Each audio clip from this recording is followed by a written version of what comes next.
Hi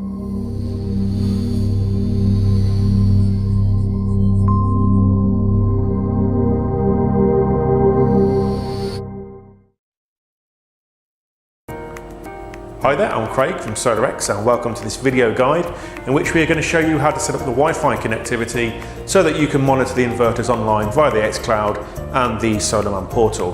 This guide does apply to all the inverters in the range which all have Wi-Fi as standard, so that includes the X1 single phase, the X3 three-phase inverters and also the Hybrid X battery storage inverters. Okay, we're going to begin the tutorial now. Before we do that, one quick point. We always recommend that you use a laptop when setting up the connectivity, well obviously Wi-Fi enabled, rather than using a tablet, an iPad or similar, where you can sometimes have connectivity issues. Okay, so what we're going to do at this point then is connect directly to the inverter itself with a view to connecting it to the customer's router so that the data is transmitted to the internet, to the xCloud. And it's at that point that the customer can then access that data. They can either use the SolarMan web portal or the SolarMan iPhone app or Android app. We'll get onto that a little bit later. So let's set up this connectivity now. Okay, so the first thing I'm going to do here is just open up a list of available Wi-Fi networks. Now you can see there, I'm actually connected to Solar, so that's our Wi-Fi network here. We use that obviously to connect to the internet. Beneath that we have, as you'll see, another network. It's an unsecured network that begins with a prefix of AP followed by a number. Now that number is the data logger serial number for the inverter we have in place here. So that's a unique number. It's worth making a note of that number because you will need that later on when you actually register the system on SolarMan. But that number does also appear on the side of the inverter on the label, so you know, it does appear in a number of places. But that is the data logger serial number of the inverter, not the serial number itself, so don't confuse the two. Okay, so what I'm going to do is I'm going to connect to this network, and what I'm doing here essentially is connecting to the inverter directly. This process normally takes maybe 30 seconds to complete, so just be patient while that connects.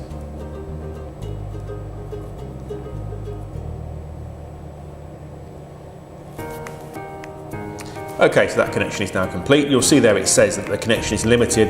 That essentially means that we don't have internet access because of course we are now connected directly to the inverter and not to the internet via our own router.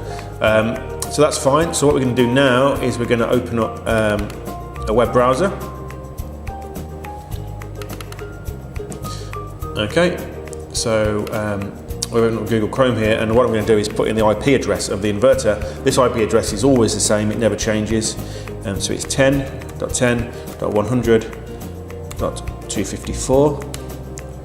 Okay, the username is admin, and the password, these are the defaults obviously, is also admin. Once you enter those details, you're then taken to this screen. This is like the landing page for the inverter, if you like. So what we're going to do now is connect the inverter. We're connected to the inverter at the moment on my laptop to the router we have here so that it transmits the data over the internet. And we're simply going to follow this wizard here. Okay, it's a 6-step guide. It's very straightforward. So we're going to start that process now. So what it's going to do is it's going to look for local Wi-Fi networks. It's found two there. We're going to connect to the main Solar X one, and you'll see down here that the security credentials they're detected by automatically, so you don't need to change anything there. You simply go to the next screen, and here we are going to enter the password, our local Wi-Fi password here. So obviously, you know, that's something that the customer will know, or if they don't, then it will be on the back or the underside of their router. And you can just enter that, and this again will take maybe 30 seconds to a minute to establish a connection.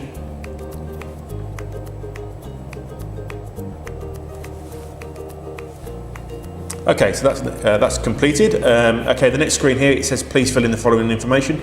You don't need to do anything here. You just leave the obtain an IP address automatically, leave that as enabled, so you don't need to enter any of these details here. You simply go next. Again, you can just skip through this step. It's not important that you change any of these settings, so again just go next, and that is essentially it. You are now the connection rather between the inverter and the customer's router is complete, so the data will be being transmitted to the xCloud, to the internet, and now it's simply a case of trying to access that data, and that's a step that we're going to show you next. Okay, so the connectivity is now in place. So what we're going to do now is we're going to basically run through the process of setting up a SolarMan account. Now this is something that the installer will sometimes do for the customer. In other cases it might be that they give the customer the website address and the customer registers their system themselves. Either way, it's a fairly straightforward process, so we're going to run through it now. So at the moment I'm still connected to the inverter itself. You'll see I'm still connected to the Wi-Fi network there, so we're going to disconnect from there and reconnect back onto our local Wi-Fi network here, and we are connected. So now we're back online, and I'm going to go to the website to register this system, which is solarmanpv.com. So this is the main landing page for SolarMan. Now what you might find is on the first visit it will default to Chinese. You simply change it to English here. And on subsequent visits you'll find that it will remember that it's English is your preference, and it will default to English. Now of course at the moment we aren't registered, so we need to do that. So simply scroll down to the button where it says register, and here it will ask you to create a new account. What I'm going to do here is I'm going to enter my email address here at SolarX.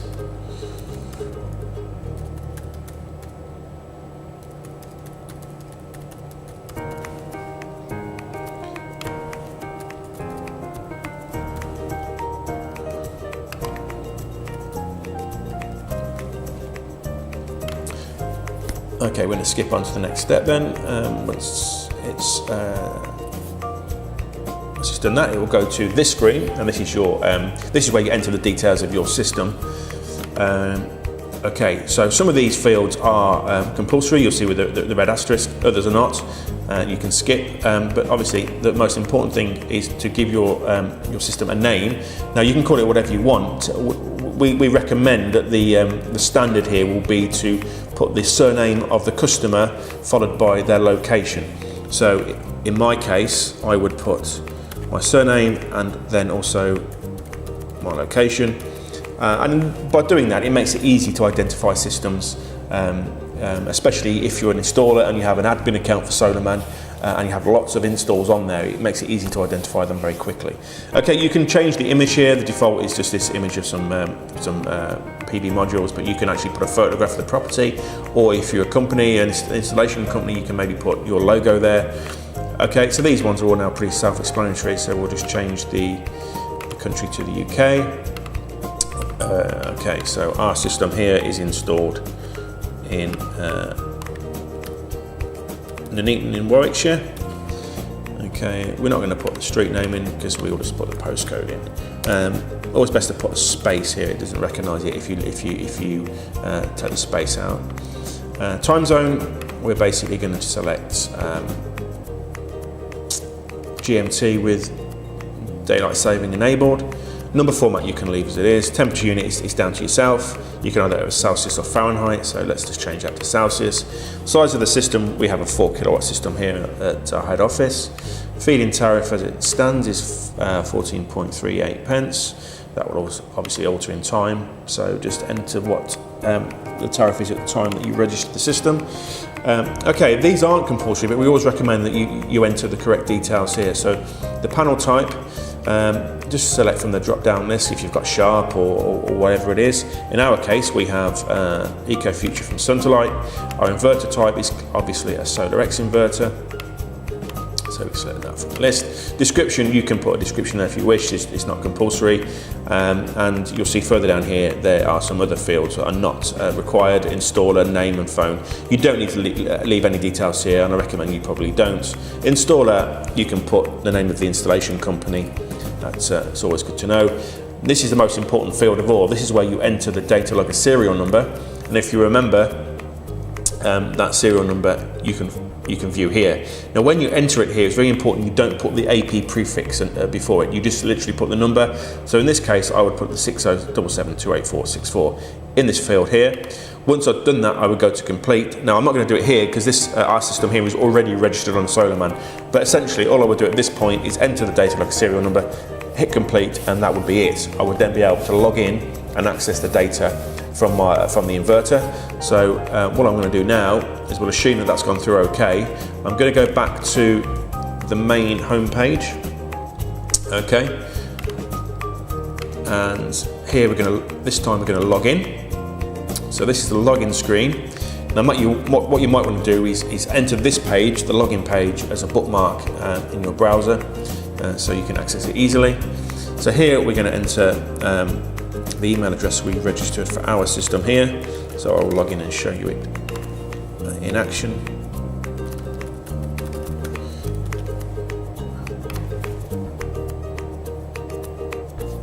Okay, so that's essentially it. We've covered everything we planned to in this tutorial. The most important things, of course, being the connectivity between the inverter and the router so that the data is transmitted to the internet. And then, of course, we've shown you how to access that data by registering for SolarMan and then logging into the portal to view the data streams. Obviously, we've only scratched the surface in terms of what's possible within SolarMan itself, in terms of the historical data, the reports and the data streams and that sort of thing, but that's something you'll pick up as you go along. Obviously, if there's any questions that you have that perhaps things we haven't covered during this tutorial, then by all means get in touch. You can email us at service@solarxuk.co.uk and we'll do our best to come back to you on the same day with an answer. Alternatively, you can call us. We're here Monday to Friday during office hours. The number is 0845 689 6009. And also, of course, we do have the website where there is a FAQs section and a download section. Included within that is a PDF guide to the Wi-Fi setup, so please download that and take a look at that. Many thanks for your time.